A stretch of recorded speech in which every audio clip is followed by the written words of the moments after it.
Hey, what's going on, everybody? Happy Sunday. This is Christian and Crystal. bringing you another Forever and a Day marriage video. This one just kind of came up out the blue. My wife just told me this morning that we were going to do a video today and have some thoughts about 3 things that you make as a rookie in marriage. And hopefully we can shed some light on those today and be a blessing to you. Well, I don't consider it as like a last minute video. Sometimes I feel like if I don't properly plan or put it on our schedule to do something for you guys, we probably wouldn't do it. So I asked my husband politely, hey, can you come up with 3 mistakes that people should avoid in their first year of marriage? And I thought it would be cute to joke around with you or have a playful video to be like, hey, what was things that we did in our first couple of years of marriage? I don't think we're considered rookies anymore. We're not newlyweds. We're coming up on 6 years of marriage. So we're really in this thing. Yeah, so that was just a long introduction. Maybe that could lead into one of the things that I can put on the list about just fighting your battles, because I don't know why she had to add all of that. But, Okay. Well, take the lead, honey. Okay. Take the lead. Go ahead. What's your number 1 rookie mistake in marriage? Number 1, overestimating yourself. I think that, at least for me coming in a marriage, you probably figure that you are a intelligent, smart person. You've probably dated before. You've obviously charmed your fiance or your wife to the point of wanting them to get married and everything. And so I think you probably come in, at least for me, thinking of yourself as kind of knowing women or kind of knowing relationships, and probably to an extent even knowing yourself. And I think back in retrospect, that there is a different level of focus and a different level of energy that needs to be brought into your marriage, and not overestimating yourself. I think sometimes it's the best analogy I can maybe think of it to an extent. Marriage is the big leagues, and you may have been a good elementary basketball player or a high school player, but the jumps to the pros is a whole different level. And so number 1, I would say, is don't overestimate yourself. Okay. And I wrote mine down because I came prepared, right? So I'm going to do something light and easy, and probably that you can just do, right? And this is not for every couple, but this was something that maybe my own insecurities or things that caught us off guard. So my number 1 is inappropriate touch from the opposite sex. And I'm going to take you guys back to a story. I think we were engaged at the time, and we went to a friend's wedding. And my husband used to work for a company of this friend, and he was like, okay, before we go in here, I just want to give you a warning. So that already had me hiding. But it was a situation, we were sitting down in a wedding, and a young lady tickled my husband back. I think she was trying to get his attention, but here I am with my husband, like, oh, we're about to see a wedding. And this young lady... I want your husband, yeah. Well, he was my fiance. And this young lady is just tickling his back, I would even say almost like a little massage, trying to get his attention. And this goes on and on. And I guess my husband, he didn't turn around and say anything, and she didn't stop. And I think that caught me off guard. One, to be like, you're not responsible for what other people do. But also, too, I think that kind of led into a conversation that we had. So when I say inappropriate touch, and that's just not that's not the only example. I remember one time when I was pregnant and someone else came up to me, and I wasn't like 9 months pregnant, but I was early in my pregnancy, and he took his hands and he rubbed his hands through my hair and kind of massaged my shoulders. And I was a married woman and was pregnant at the time. So when I say inappropriate touch from the opposite sex. I think that we just always have to be on guard with letting other people know that, hey, we are married and it's boundaries that we have to set with opposite sex, right? Or maybe even with the same sex. I don't know. It's just boundaries that you have to set to be like, hey, I'm taken. Unwanted touch is not wanted. Or I think with the young lady, I told her, I was like, hey, what you doing? I wasn't rude or anything. And that young lady was married. And like I said, you never know anybody else's marriage, but for my marriage, I think that was, something that we needed to, get an understanding of what was our individual boundaries. So maybe I'll phrase it as that instead of unwanted touch, knowing your spouse's boundaries, right? And really talking about that and having a discussion about what makes you comfortable or uncomfortable with the opposite sex. I see he has the ugly face on right now, but that's a true conversation. If you're not put in these situations, you don't know how you would feel or, what your expectations are, but appropriate boundaries. You want to piggyback, defend yourself, or go to number 2? I guess this kind of turns into my number 2, and maybe you all can see the contrast. I think for me, number 2 would be a sense of not knowing yourself.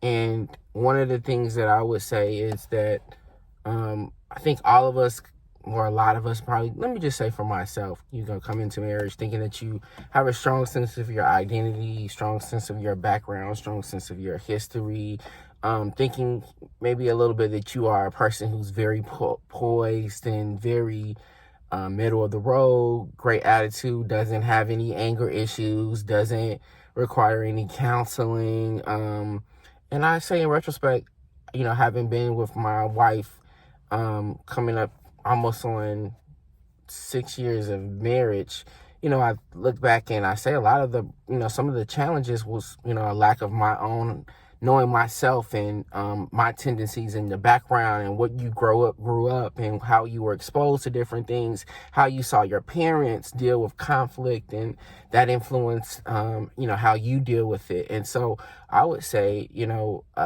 not doing enough self-work prior to marriage. And this kind of ties into what we shared in the last video about the importance of counseling. Not that counseling is everything, but I would just say going through your own counseling, like couples therapy, but also just your own personal counseling prior to marriage is a rookie. Not doing that can be a rookie mistake. So I would encourage anybody that's getting married to do your own soul searching, spending time with God, but also getting some professional counseling as well.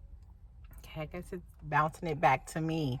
Another one that I wrote down was using or going down the road of divorce. I know that we did a previous video. I think it was referring to taking the word divorce out of your vocabulary.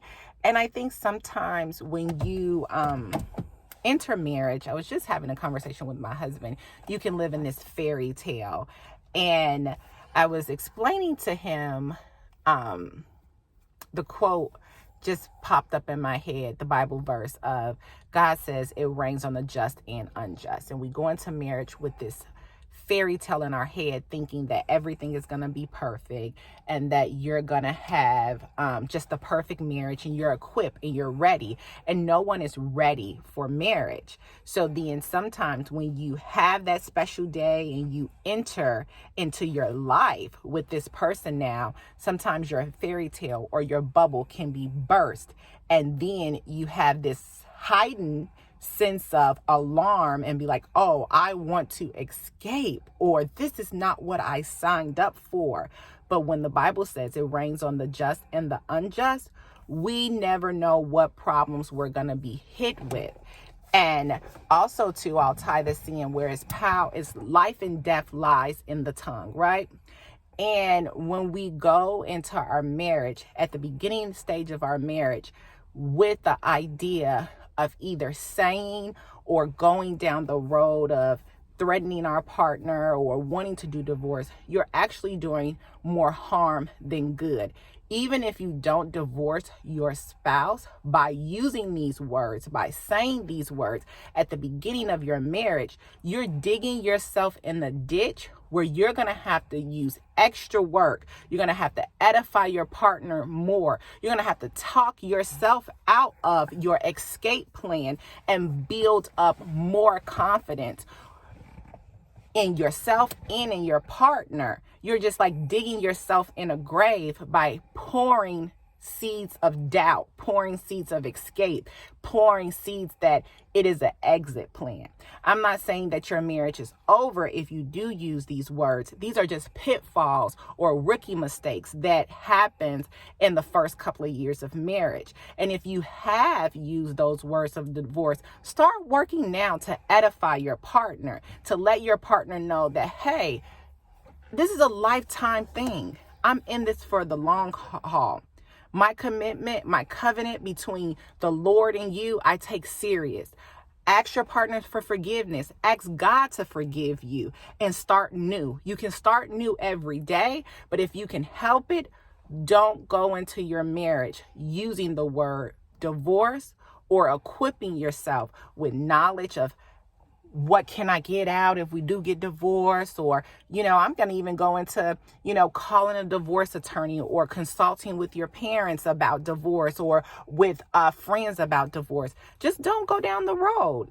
Fight against those urges when life happens in your marriage to go down that road that you can escape. Good. And then my final one would be, there's a quote that I remember people saying all the time prior to getting married, and that would be, all sales are final. And I say that to say that I think the third thing that we always should be aware of is that you need to practice what you want to be. And I think in the earlier times of our dating and probably even marriage, we developed a lot of bad habits. And I think my wife just kind of went through one of those. One was just like maybe using the word divorce or separation when we would get upset or fight with each other. And, or just maybe our lack of communication styles being effective, or maybe even some verbal abuse between each other. And I think that sometimes we think somehow that marriage can be this sort of magic dust, that all of these issues or unresolved things that you have not dealt with in your dating or earlier parts of your marriage, that, it's just going to go away once you get married. And I do think to some extent you have to have a certain level of perseverance or belief that by still stepping out there, God is going to do it, because otherwise none of us are ever going to arrive to having all of our issues resolved. And if that's your measuring stone, you probably would never get married, because there's always going to be some bad habit, or is there always going to be something that you're working through. Nevertheless, I do think that it's important and critical that you are honest with yourself about where you are, the things that are important with you, and the issues that you may have that you need to deal with internally with yourself, and then also the issues with your spouse, and creating a space where those issues can be discussed. There can be a plan of action, and they can try to be resolved as best as possible prior to you going into your marriage, because whatever sort of seeds and whatever you sort of practice during those earliest stages, you're going to reap the fruit of those later. So you want to try to sow as many good seeds as possible, and pull up the weeds where you can as well. Oh, and I think that's just overall in marriage. But I think I have another one that can just be light, easy, and doable. I think allow your social media life to match your actual life, right? I think a lot of times we run into these relationship situations, and you as the woman is so excited to be like, hey, I'm engaged, I'm married, right? But then you go to the husband's page or the fiance page, and it's nothing, just interested in women. And I am a big component, because you know what? I wanted these to be very easy and doable, and not saying that they're not, but just practical ones. And like I said before, everybody's marriage is different, but I'm just thinking that this is just common sense. If you're living together on social media, if you're living together in regular life live together on social media. Well, we're not advocating shacking up. I'm talking about in marriage. I'm in marriage. But it's like, if I could be cooking you dinner at home, laying with you at home, rubbing your feet at home, post a picture of me. I can post a picture of you and tag you in the picture. You know, don't fall into those traps. And I say that because as much as we like to think that these small things doesn't matter, it does to a certain extent. Women need validation. Men, listen to me. Women, we need validation. We need to feel love. The Bible tells a man to love his wife. And sometimes people, to show love, you have to show those gestures of appreciation. I adore her. I'm proud to be married to her, right? And what better way if you're posting everything else on social media? Post your wife. I remember when me and my husband, before we even got engaged, we were dating, and we wanted to take dating to the next level. And I was with my friend, and my husband had a hiccup, and my friend was like, well, don't walk away from him just yet. Do this. Say, hey, if we about to be dating, I need for you to go ahead and put on social media that we dating. And you know what, ladies? That cancel out a lot. Nothing is perfect, but some things that you can do to cancel out a lot of the foolishness, make them step up to the plate and tell the world that they are in love with you, that you are their prize. Not just telling you in the house, but you tell the world. And I know some of you ladies say, oh, social media doesn't matter. Why you posting it and why you on social media almost every day then? So for me, that will be my third one. That's the easy one. Whatever you living in reality, let it match your social media. Not saying that putting your drama out on social media, but if this is the woman that he chose, or this is the man that you chose, represent what you represent on social media behind closed doors, far as your love. Right, because then your grandma say even dogs have collars. Have collars. My grandma, that was one thing that my grandma has always preached to me. A lot of these people like to say marriage is not important. That's a lie. That's a lie. Everybody put a dog on their collar, put their collar on their dog with their name. Got chips in the dogs now so they can make sure they find their dog. Or they'll post their dogs, kissing the dogs in the mouth and everything. But you, as their woman, they don't want to give you a ring. Make them step up. They don't even want to tag you and say, hey, that's my wife. That's the mother of my children. No, you make that partner step up and show you some ownership. Sounds good. So until next time, be blessed. And subscribe to our channel. If you like the videos, go ahead and press like, follow us, encourage us, write in the comments things that we can do to improve ourselves, and any topics or things you would like us to discuss as well. Bye.